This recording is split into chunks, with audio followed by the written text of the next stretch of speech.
this episode is going to be about money and your personal finances. I've wanted to make something on this topic for a very long time. I don't know how well this is going to go, but if you're seeing it, then I'm reasonably happy with what I said. So otherwise it won't have seen the light of day.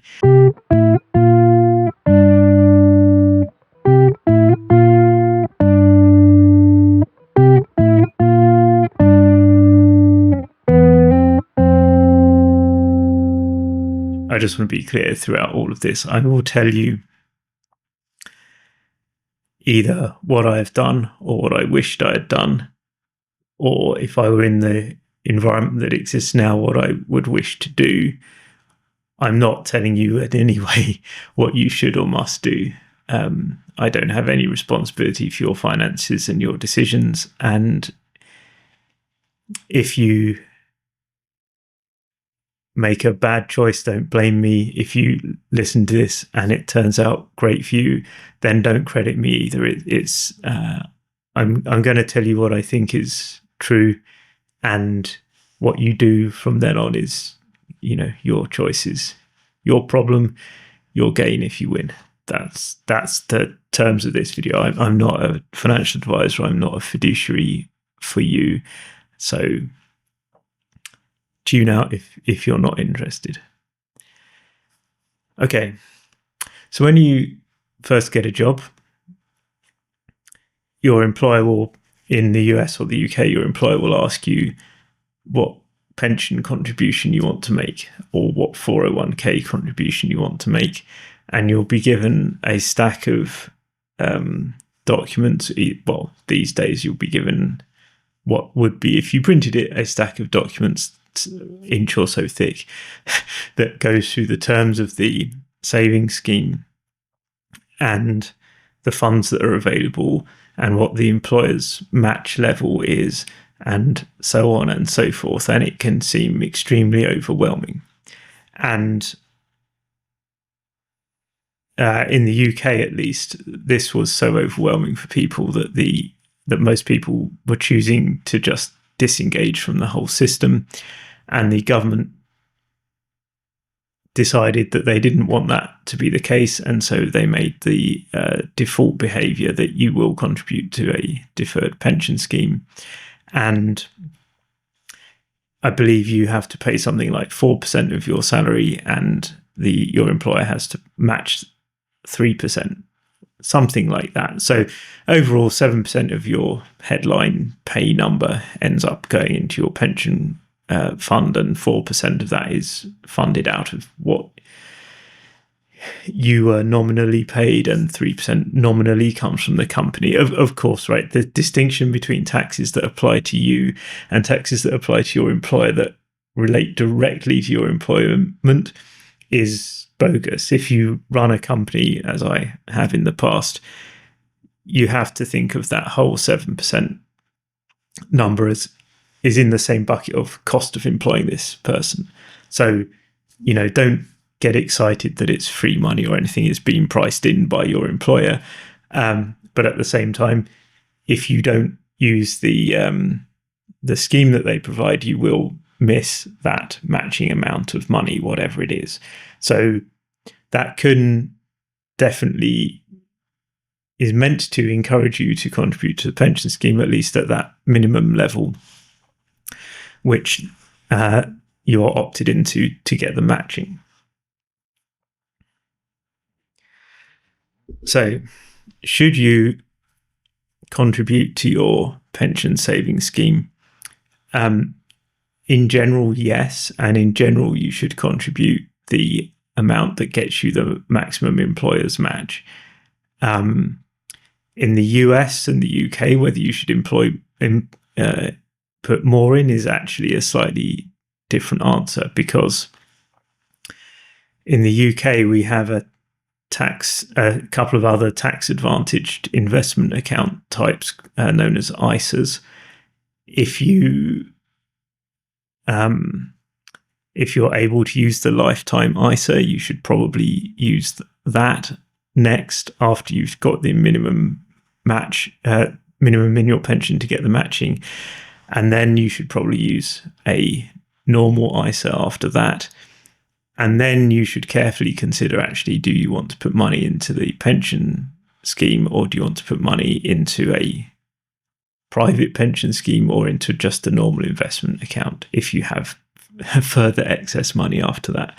Now, when we're talking about further excess money, we're talking that the limit for ISA investment is £20,000 a year. I think if you are able to do the lifetime ISA, you get another £4,000 a year that can go into that. So you'd have to be very high income as a first employed person to have £24,000 of excess money after taxes and all your other expenses. But if that's the situation you're in, then well, good for you. We need to, though, talk about what the point of pension savings is from the government's point of view, why it's structured how it is, and we need to talk about why you might legitimately choose not to put money into your employer's pension scheme, even if you're foregoing some matching funds in order to do so. And let's deal with that second case first. So the reality is that not all pension schemes are created equal. And the thing that you need to be looking at is, what is, of the funds that are available to you, what is the return on investment after fees have been paid? So there's going to be a fee on each fund for the management of that fund, and there may be a fee on the pension account itself for the management of that pension account. And also the funds will be of varying quality in how accurately they track the movement of the broader stock market. So the situation in the UK is, I had a job at a very large IT company when I first started working, and that pension fund was set up pinpoint perfectly, as far as I'm concerned, having seen a few since, in that the management fee on the funds inside that account is 0. several noughts before you get any non-zero charge percent. And then there was no fee on the account itself for maintaining that, because the company was paying for the maintenance of the whole system, and they were paying for they were subsidizing the account fees to the maximum that they're allowed to do. I've worked at another now comparably large tech company when I was in the UK, and their pension fund was the kind of exploitative one that gets sold to, exploitative of the employees one that gets sold to businesses which are just starting out in the UK and have to meet this mandatory minimum pension thing and don't know what they're doing. And the way those are built is the fees are very high on the account itself and on the funds, and a lot of that fee then gets rebated by the fund managers or the account managers to the pension people who use it to fund that business. That has to be paid for by someone. So it's, in that sense, it's not an illegitimate use of the money. But some of these particularly badly structured schemes also rebate the employer. So the employer gets paid for using them as a pension provider, but it's really you paying for it. Now, I don't. So the first thing to say before you go looking at my employment history and trying to work out who this is, it's fixed now. I know people who still work there, and I've seen that. Well, I was working for their US branch when they changed this in the UK, and their new UK scheme is, again, nothing to be worried about. But I mention it because it does really exist just because you work for a branch of a large company doesn't mean that they're immune to having made that decision to use a poor pension scheme provider. And those schemes can be so bad that the amount of fees and the inefficiency of and the poor choice of funds that they give you can mean that you would have been better off keeping taking just your 4% that you were going to be contributing to this thing, putting that in a personal pension scheme with a better fee structure and a better fund. And then you would have made more money because of the compounding effect of just making, paying a few percent less a year out is pretty powerful. And we'll look at, other people have shown you how compounding works. I'm sure you probably did that at school. So we won't rehash that today, except as an aside. What I'm saying is if you can't be bothered to read that stack of stuff, then going with the default is probably okay. I would, though, advise you to read it and just check what the management fees are on those things and compare it to what you can get on a personal plan from the variety of providers that exist. So like Vanguard operate in the US and in the UK. They publish their fund data without you even having to log in or tell them anything. They will tell you what their management fees are. Compare those with what your company's offering. And if you can do better privately, I would say you should choose to go privately. It's just relatively obvious. But you have to do the maths, and you have to, unfortunately, you have to do the maths, and you have to factor in all the fees, and you'll have to factor in that you're going to lose the 3% employer match. And you're also going to have to explain to HR why you want to not involve yourself in their scheme. And that is like that they're legally required to ask in the UK at least.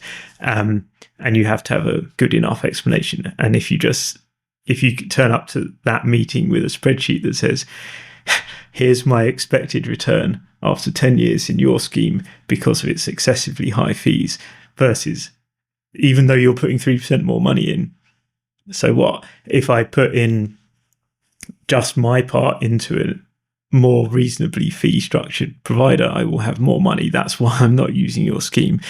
They will probably be surprised to find out their scheme is that bad. It may result in them fixing it, in which case you should opt back in because you get the 3%. But I just say it is something to look out for. As I say, Vanguard operate in both countries and published their fee structure and fund performance. I believe Fidelity do the same. It gets murkier with other providers, but just have a look around. Do yourself that favor. We need to also talk about why pension schemes and 401ks exist, and whether you want to adopt that worldview is up to you. So the reason they exist is because the government has this standard model of a person in their country that they want to happen, which is you start a career, you work, you have some kids, which force you to continue working till they're like 20. Then you're getting into the bit of your career where you can earn quite a lot of money because you're skilled enough to do complicated jobs that no one else wants to do. And then aged about 60 or 65 or 67, whatever the retirement age in your country is, they want you to stop working because they think the economy is better off if you're replaced by a younger, fitter, more innovative person than you. Like, again, very broad strokes, averages, individual people are individual people, don't judge. But that is how the economists in doing policy for the government think about your career is going to go. So the pension schemes and 401ks are structured that you can't get the money until you're a certain age, which is the age at which they're okay with people opting to leave the workforce if they want to. And you have to start taking the money at a certain age if you haven't already, which is the age when they really want to force people out of the workforce if they haven't left already. And so, it's pretty common for that to be close to a 20-year gap, 15 to 20 years kind of gap. And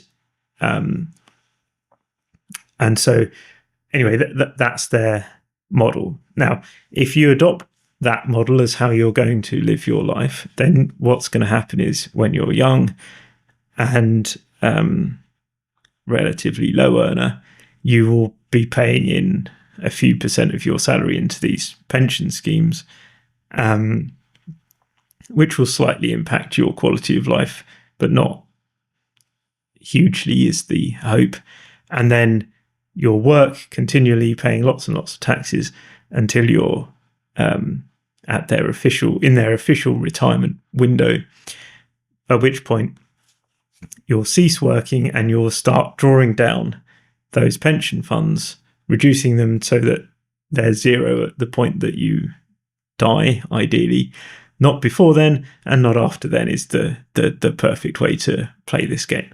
Obviously, you can't do that unless you have exact knowledge about when you're going to die, which probably you don't have. And if you do, I don't want to know how you know. Anyway, now the thing with that is what it means is you're working from the age that you're 18 to 22, whenever it is you finish education, through to the age of 60, let's say 65, 70. And then you have a period of time when you're not working, but you're also at that point, let's face it, old. If that's the life you want, then you don't have any system to fight against here. You can just try and go with that.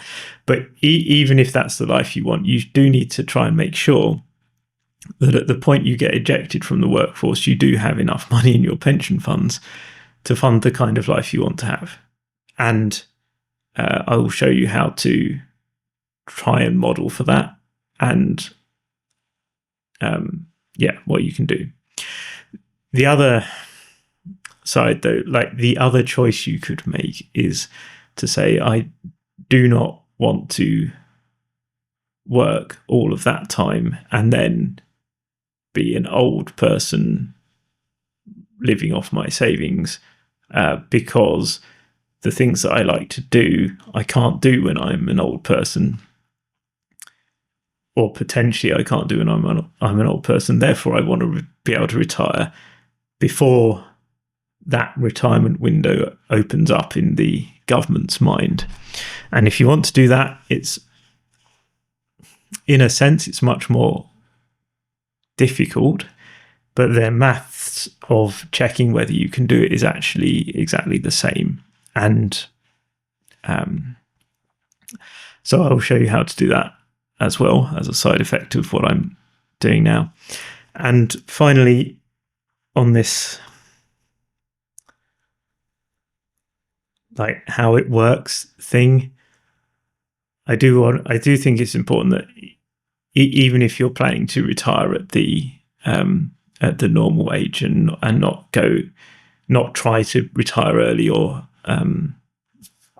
anything like that, it is worthwhile as part of your life to work out what it is you're going to do with your time when you do not have to work.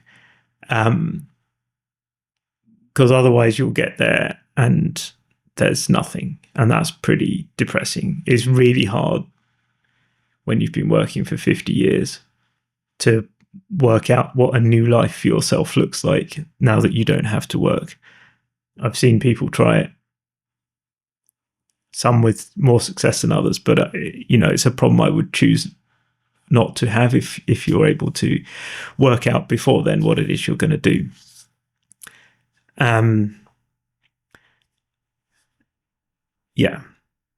Okay, so that's the like general life advice part of this over.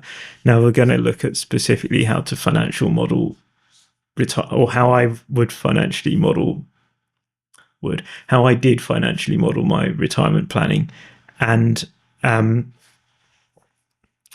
don't want to I'm not going to show you my like actual numbers, but I am going to show you the kind of spreadsheet that I have made and why it's justified to you why it's built that way, and or try to, and then you can make your own one based on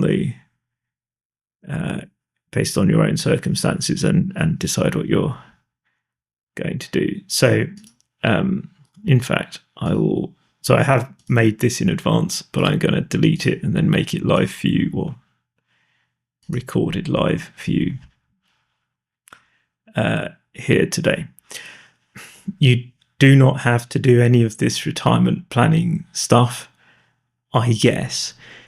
What happens if you don't is that whatever, you'll arrive at the point where you get ejected from the workforce, and you'll have to hope that by coincidence you've managed to have exactly the right amount in your retirement funds to support the lifestyle that you want. I suppose that can happen. So I've worked with people who have who just ignored all this stuff and then looked at it for the first time when they were long after when they could have first chosen to retire, and worked out that they would have a higher income if they had taken retirement 5 years ago than they were being paid. So for the last 5 years, they'd been taking money from an employer, turning up to work full time, doing the work, and getting paid less than if they just walked away and done the things that they wanted to do with their life. And so they were quite annoyed because they did have plans for what they wanted to do, and they had wasted 5 years of healthy living on working that they didn't need to do. I've also known people who have done nothing about planning for retirement and arrive at the point where they get ejected from the workforce, and they do not have any money to spend on anything. So they are stuck in their homes eating as cheaply as possible, can't go out and do stuff, and it's just unfortunate, and they have to try to get another job, which is not always easy. Depends what your skills are and if they're in demand. And let me show you how I work out if I can afford to be retired or if I have to go to work. I'll show you how I do it. I won't show you my actual personal numbers, but I'll show you the process. So here is a spreadsheet. You can use any spreadsheet software you want. This is LibreOffice Calc. I've done exactly the same thing in Excel and in Google Sheets and so forth. So there shouldn't be a barrier to you being able to do this in terms of price. You should have the software available to you. So as I'm demonstrating it in LibreOffice because it is free to use. So the first thing you're going to need is data from the funds fact sheet. And my personal strategy here is to look for funds that invest in a very wide variety of stocks as without any particular bias towards a sector, and ideally without a bias towards a particular country.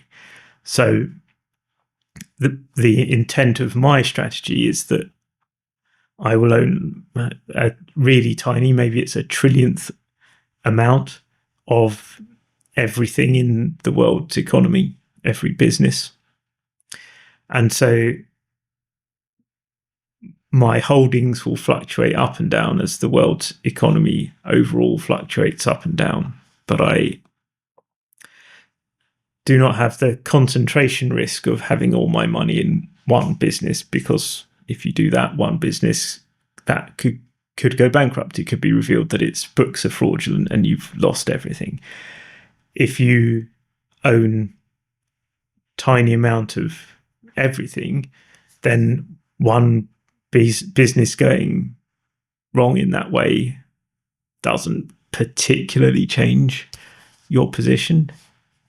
You're just buying into the overall ebb and flow of the stock market, and it will ebb as well as flow. So, you've got to be comfortable with that variability to do this strategy.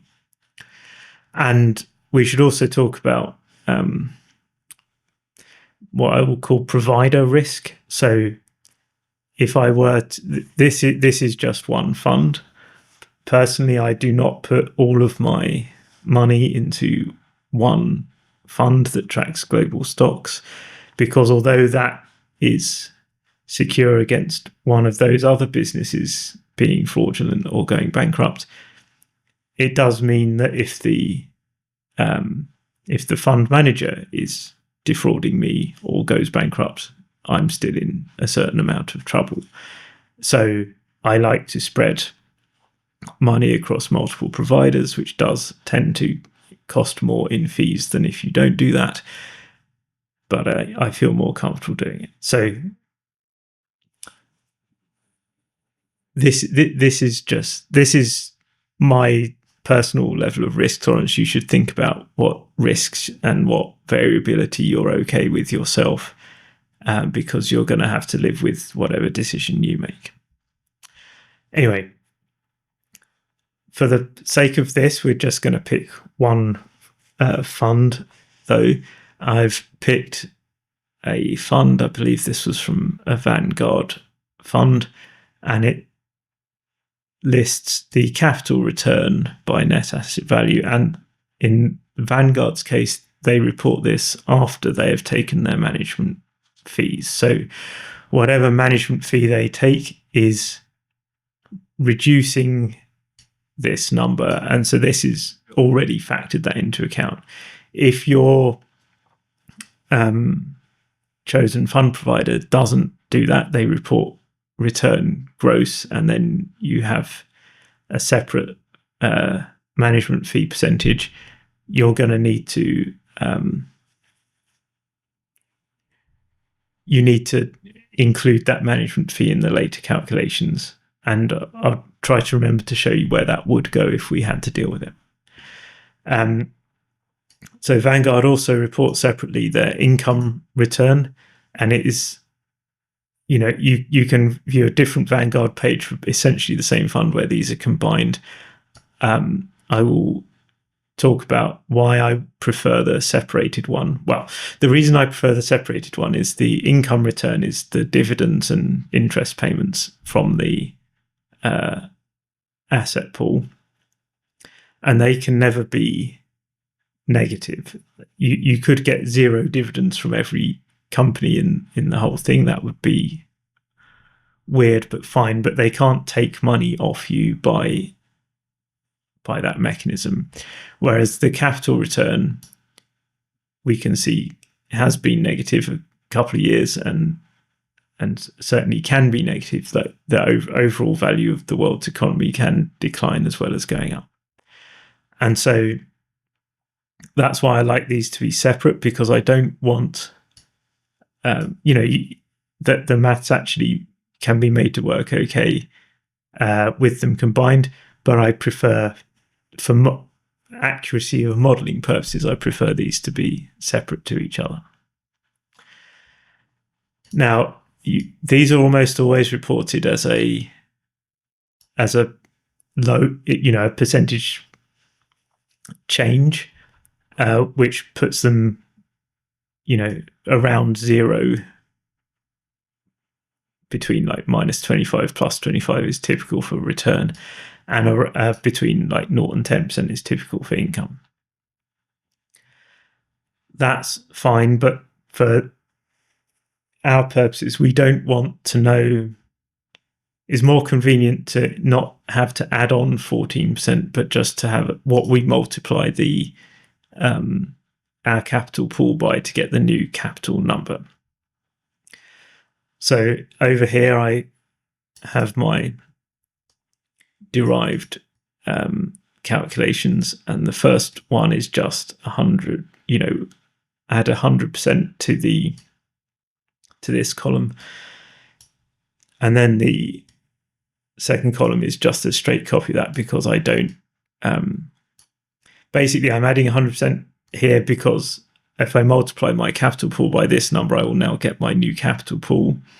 And as a side effect, it also eliminates all the negative numbers. There can't be anything sub-zero in this column. In this column, it was already what I multiply my capital pool by to get my income value. And so I don't need to add 100% here. It would be the opposite of helpful.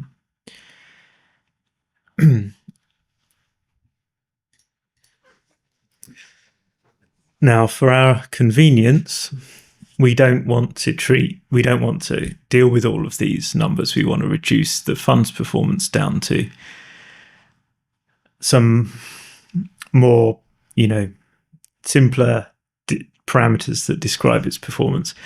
So what we can choose to do is some kind of average.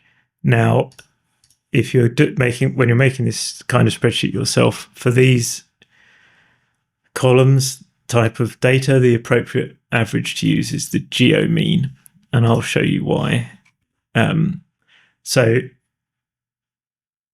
But first, we'll talk about which data points I'm averaging here and why I've personally chosen that. So for this fund, I only have data from 2012 the fund started in 2011. I therefore have annual performance data from 2012 through to 2024. Now, I subscribe to the theory that there is some kind of economic cycle where it goes up and it goes down. And so some bad stuff happens, there's a response to it which tends to result in a big boost in speed of climb. Then there's a sort of steady state, often maybe something excellent happens, and then maybe something catastrophic happens again. And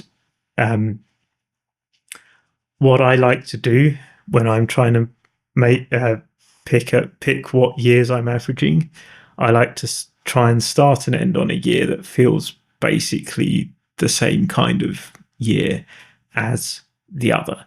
So in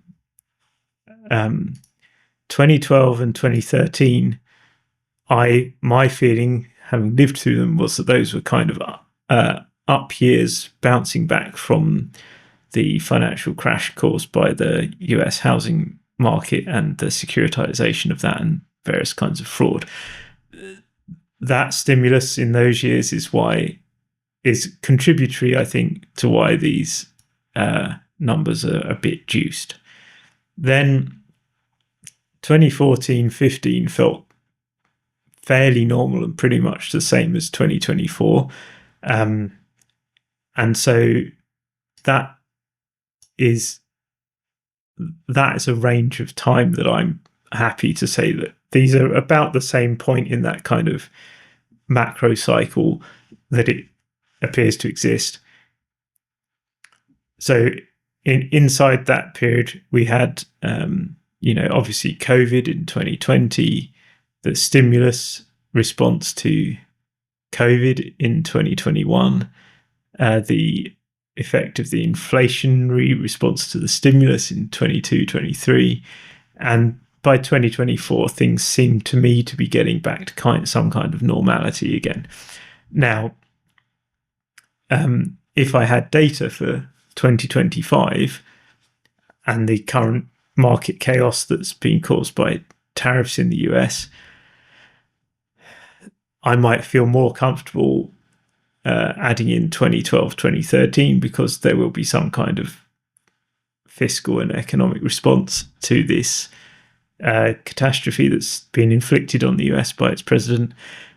But we don't know what that is yet, and we haven't got the data. So I don't want to include these boosted years without the catastrophe years before them, and I wouldn't want to include anyway. So what I'm saying, my personal choice with this data set is I'm going to average these years' performance, and I'm going to exclude these two.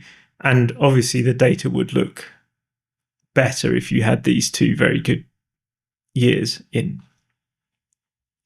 or it's very likely that the data would look better. But I'm not here to make it look good. I'm here to make it as accurate a model of reality as I believe I can. So this this value here is the geometric mean of these percentages, and this one here is similarly the geometric mean of these guys. Now, let me just show you what the geometric mean is. So if we start with £1,000 or whatever currency, and we multiplied it one after the other by all of these, we would end up with 2390. If we do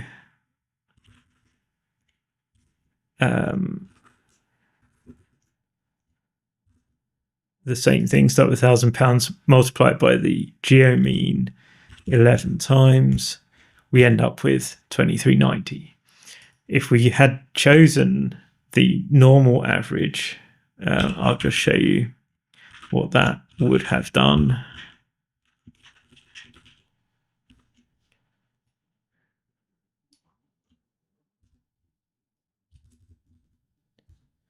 We would erroneously think that we would have ended those 11 years with another £110 or dollars or whatever. The geo mean is the correct thing to use here, because these are things we multiply together. They're not things we add together. If we were adding fixed amounts of currency, we would have used the normal average function, but because we're not, because these are multiplicative, we have to use the geo mean, or we would be overestimating it.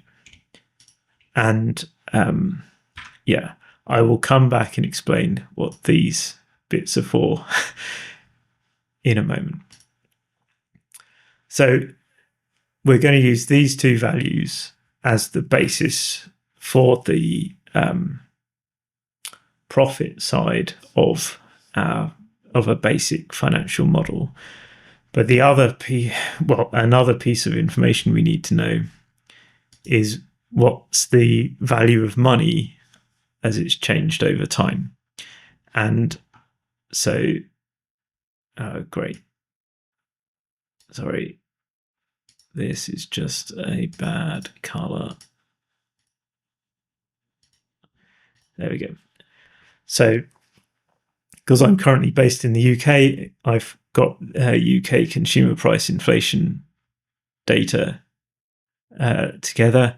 Again, so here I have I got this from the Office of National Statistics. Again, I have a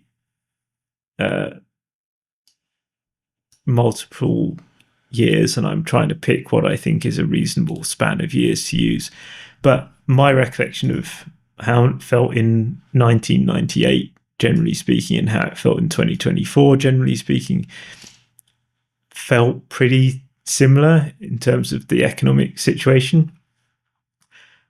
So I'm actually happy to include all of these years. So we're going to have the dot-com boom and bust years. We're going to have the financial crisis bust and stimulation years. We're going to have the COVID bust and boom and bust years. All of that in here, but cyclically, there's a few ups and down cycles in this data set is the point, but starts and ends in about the same kind of place is my opinion. So again, we need to add 100% to it, and because of the way they present the data as a number, I just need to normalize it to a multiple. And then actually, I don't want to know. So the inflation amount tells you if you had a certain price of something. If you had let's say this water bottle was £100, it's not this year, then next year it would cost £101.6 if it just went up with the price of inflation.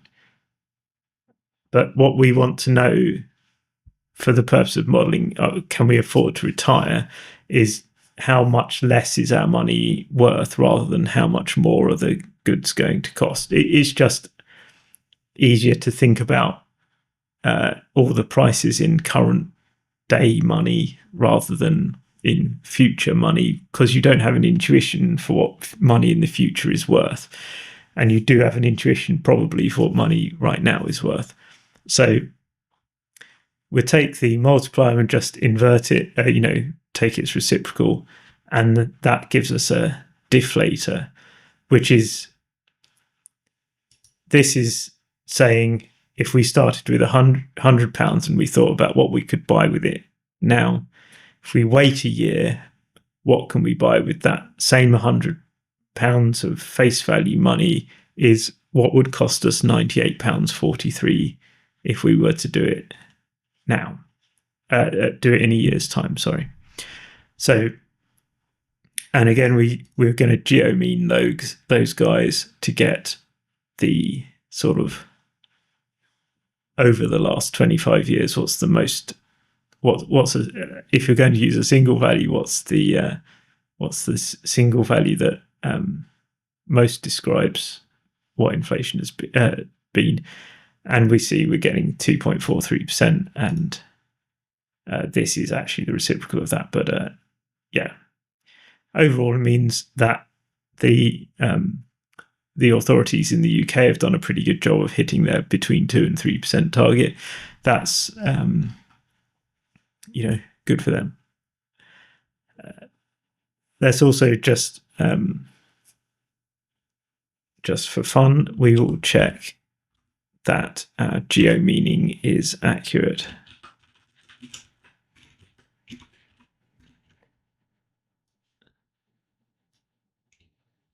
Oh, I forgot the equals there. That's what's happened.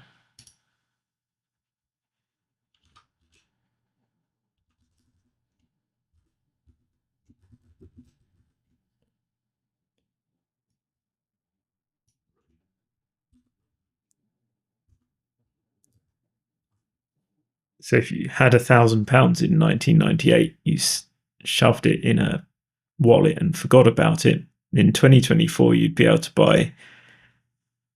have lost roughly half of its buying power, just according to the inflation. And let's just check that we get the same answer from our geo-mean. And then this is where we realize I can't count. Yes, 26 years. Is it 27 years? Yes. You'd think I could take 1 off 28, wouldn't you? Dear. Right. Yeah, so again, the geo-mean shows itself to be the correct mean. And if we had used... let's just see if we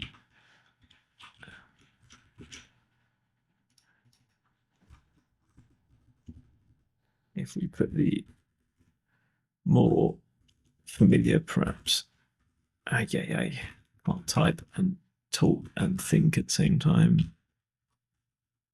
If we put a more normal average in there, what do we get? Yeah, so we would have thought we had £2 more buying power than we would have thought with the correct value from the GME. So in this case, using the arithmetic average wouldn't have been overly misleading for our finances planning, because an error of £2 when you started with 1,000 over 27 years, that's pretty good tolerances. Anyway, and again, I will come back and explain what this stuff here is for another time. Right, so let us build our basic spreadsheet.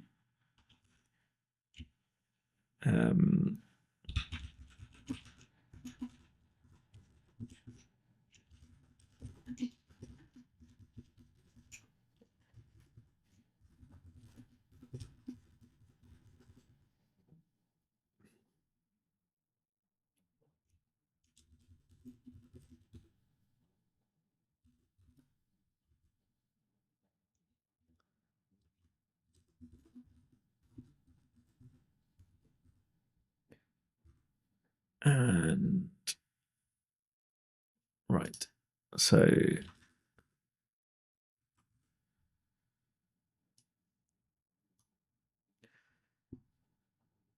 let us pretend, for the sake of argument, that it's 2025, which is not much of a pretense because it is.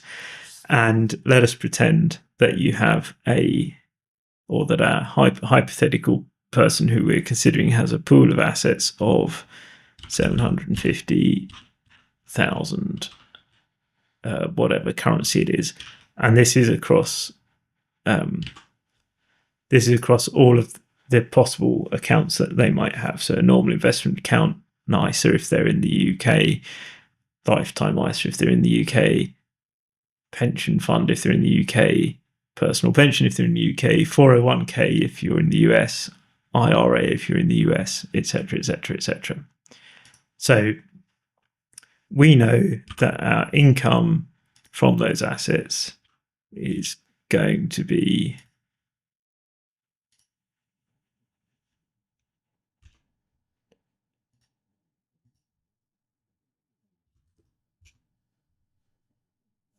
$15,000, because that's, or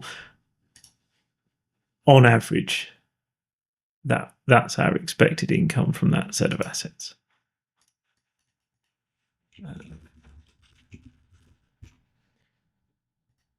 We may or may not have any income from elsewhere, and let's say we want a lifestyle that's supported by an income of £40,000 or £40,000 a year. So we need to take out of our asset pool this minus that, and we'll take off anything like that. So if I can just flow these down all the way. Now we need to do all we need to do now is work out what the asset pool has in it next year. So it has got in it is last year's asset pool minus what we took out of it, multiplied by the normal fund performance,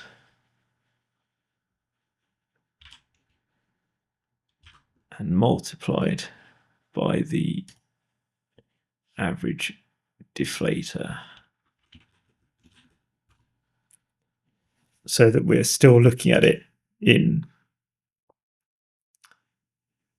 2025 dollars.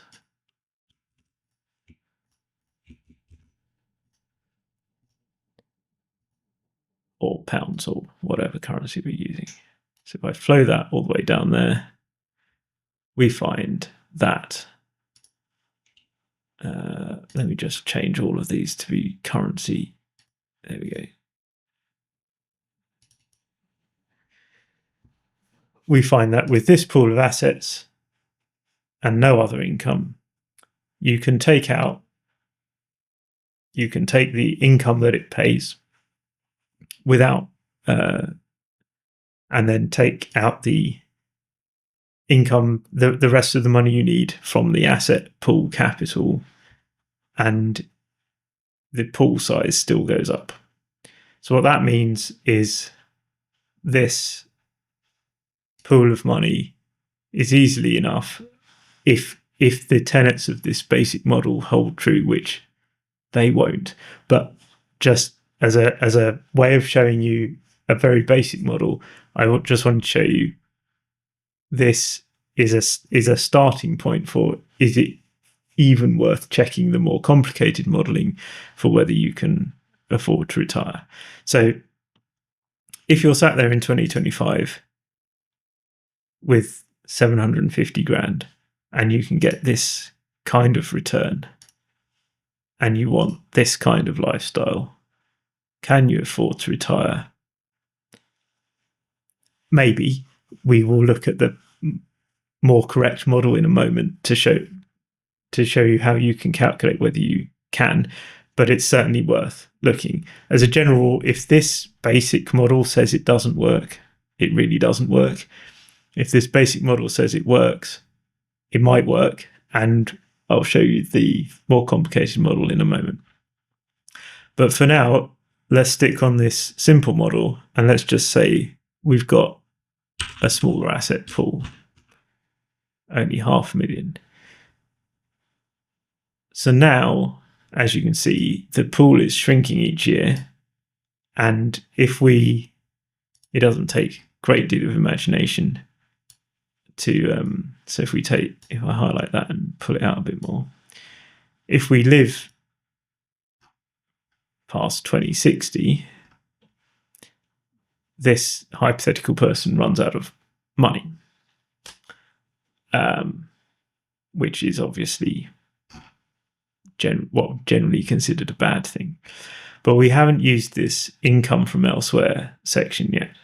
So supposing that let's suppose you're aged 45 in 2025. That means you're going to be aged 57 in 2037, and you'll start in the UK getting the state pension. You can look up how much that is. I can't remember, but I think it's close to that kind of number. And if we dump that in every year, so now we see we're getting a declining pool of assets until the state pension kicks in, but we're getting then an increasing pool of assets after that, fixing our lifestyle as the same quality of life. So I find that result quite interesting, and let's see how far this model thinks we can push it.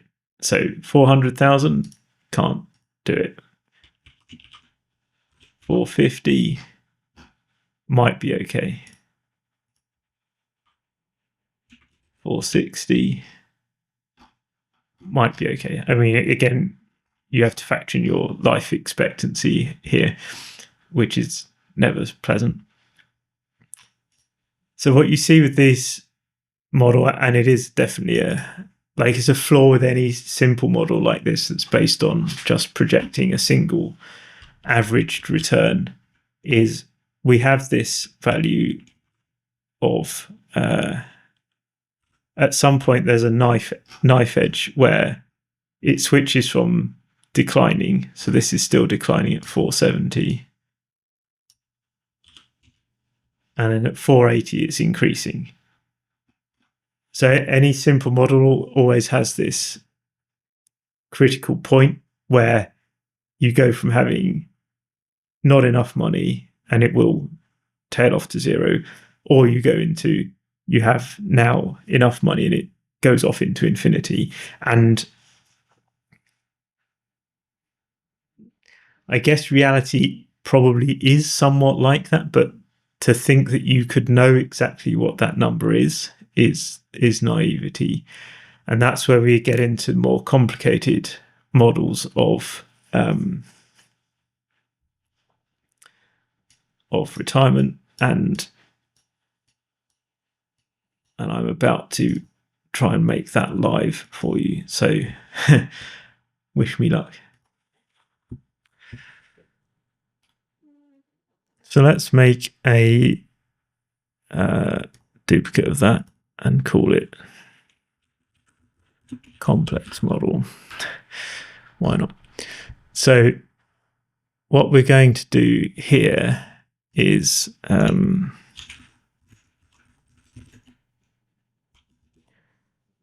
add columns for the fund's income, the fund's return, and the deflator. And we're just going to change this formula to be to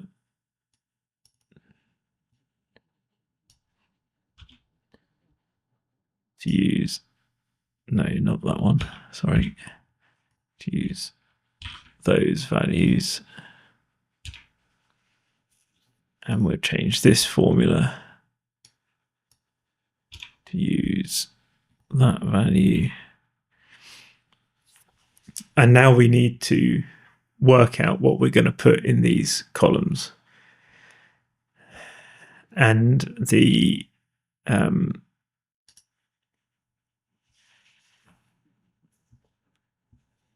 answer is that's what these bits are for. So I don't want to try and justify that the assertion I'm about to make, but I think it's appropriate to model these guys and these guys as samples from two independent log normal distributions. If you know enough maths to disagree with that and you want to model it your own way, that's cool.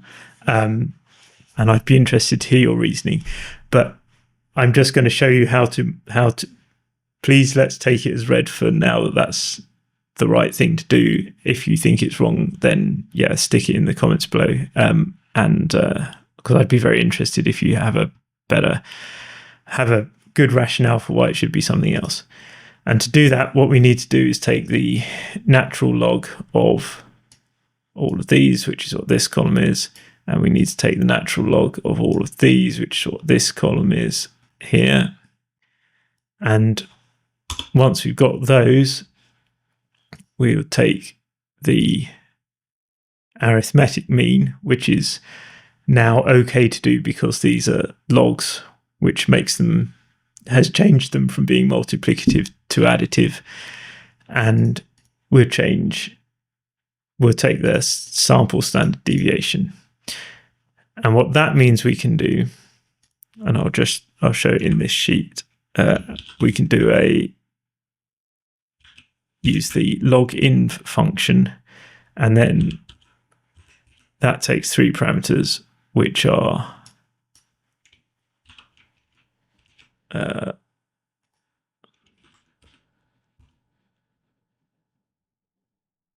those which are the first one I'll talk about in a minute, but the second two are those numbers.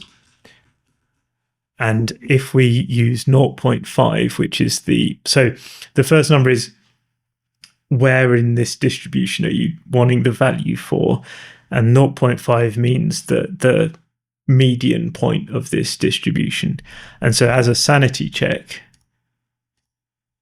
we can put in 0.5 and check that we get out the same as the geo means that we've got over there. So if we'd got this wrong, the ways you can get this wrong are to use the wrong kind of average here or the wrong kind of log here. So if you use log 10 or log 2 or just the log function, it would be incorrect. And so this sanity check is worth doing. I don't believe that it proves anything. I don't think it proves that we're correct to use this distribution, the fact that these numbers match, but those numbers must match if you have done this process correctly. So,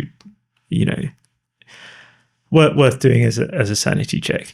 So, well, what we can do with these, what we're going to do is we're going to use log inv, and then we're not going to just use 0.5 as the first number. We're going to use different values for the first number for each year, in fact, and for each parameter of each year, so that we're getting like a possible future generated for us that is within the bounds of what we've seen in the past. So it's not surprising in the sense of being outside of our previous experience, but it's also not assuming that just exactly what has happened before is going to happen again, or that we're going to see the same average behavior every year. And I'm going to model things as though this capital multiplier and this income multiplier are completely independent of each other, and as though both of those are completely independent of the rate of inflation, which is, of course, probably not true. Let's just do our sanity check here. Yeah, so again, we've got the same 97.62. Beautiful. So get rid of those. But to start with something, we're going to do log inv. I will just, for now, I'm going to put in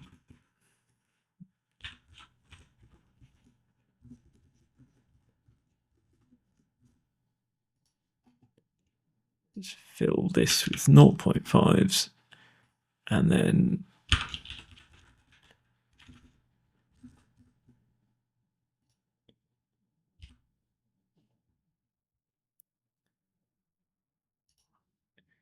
this is income, mean, standard deviation.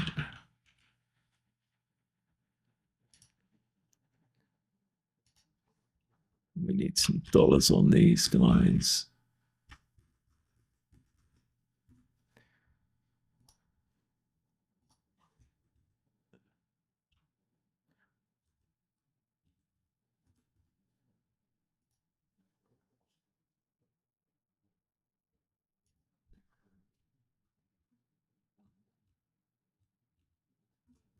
Have I managed to make that same mistake twice? Yes, cool.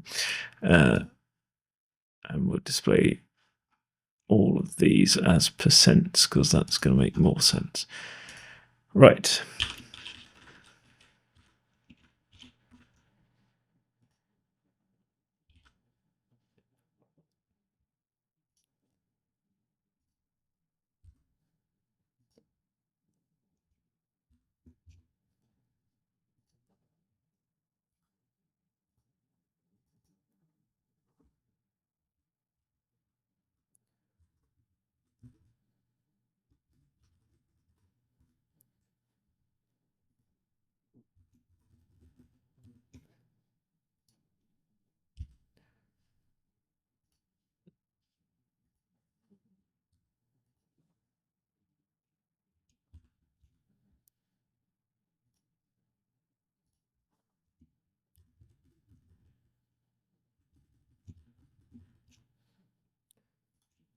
And then if I just bring those down, suddenly this should look exactly the same. So 2065, 434, 150, 434, 150. Yeah. So we've reproduced the results from the basic model, but now we have the ability to change the future that we're looking at here. So what we can do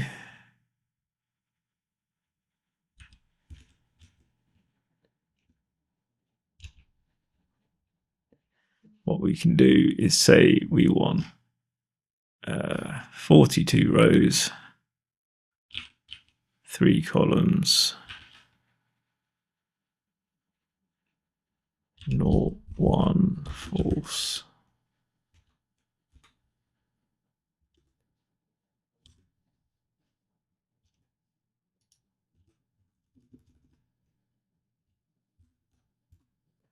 And suddenly we've got a different future than what we had.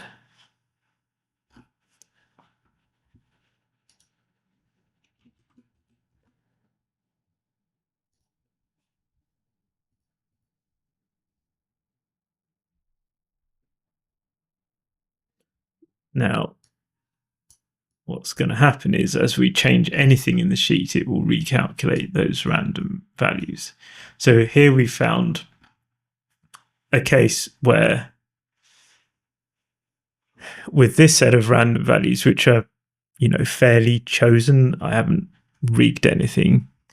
With this set of random values in this situation where we started with 480,000 and are trying to live on 40,000, we end up with running out of money scenario in the time we're looking at, and we can see why that is here.